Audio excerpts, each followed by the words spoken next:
Bikase ndi umugaragu w'ibyegeranyo n'amakuru pero ngiye kubagezaho amateka y'abahanzi babiri Airtel wayz na Juno kizigenza.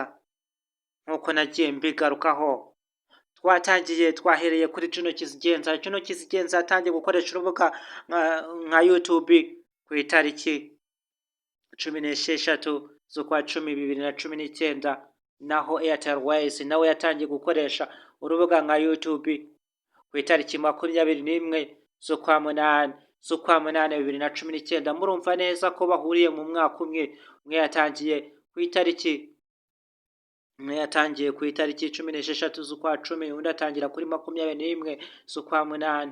Murumva ko aba bahanzi batangiriye rimwe mu mwaka, nibwo batangiye guhanga no gukora mu nganzo, bagatangira kwigarurira imitima ya benshi cyane. Ariko Juno kizigenza tumushyireho akantu tumutindeho, kubera ko ni umuhanzi wazamutse bimugoye, anyuze mu nzira ye ukwe, nta muntu umuzamuye, nta n'umuntu mu muryango. Wari umuhanzi cyane uzwi ku buryo yamuzamura, yazamutse bimugoye. Ubu ngubu akaba amaze kugeza amashusho cyangwa se indirimbo zigera muri 99 nizo amaze kugeza kuri rubuga nka YouTube. Juno kizigenza akaba afite abantu barenga ibihumbi 354 by'abasubscribers bamukurikira. Mu minsi ishize nibwo yari afite ibihumbi 353, ariko mu minsi mike yahise yongeraho ikindi ibihumbi 354. Naho Airtel wayz akaba yamaze kugira ibihumbi 271 by'abasubscriber bamukurikirana. Airtel wayz akaba amaze kurebwa na miliyoni 21, mu gihe Juno kizigenza wamaze kurebwa na miliyoni 37. Aya ni amateka y'abahanzi nagiye ngarukaho kenshi cyane, ariko kwiga ni uguhozaho.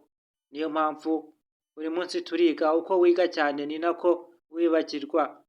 Ibyo ni ibintu bizwi cyane.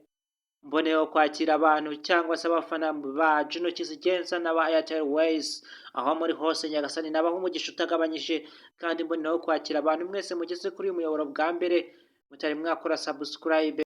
Zimwe mu ndirimbo za Juno kizigenza hazaho Jaja, Birenze, Abahungu n'izindi. Naho iza Airtel wayz haza Bad, You Should Know n'injyana yakoranye, akaba ari collabo yakoranye na Juno kizigenza. Kandi aba bantu ntabwo bari mu rukundo nk'uko abantu basanzwe bahwihwisa no ku mbuga nkoranyambaga. Ibyo ni ibihuha. Ikibahuje ni collabo, kandi kugira ngo umuhanzi ukorane nawe collabo bisaba kumwishyura amafaranga atubutse bitewe n'icyiciro ariho.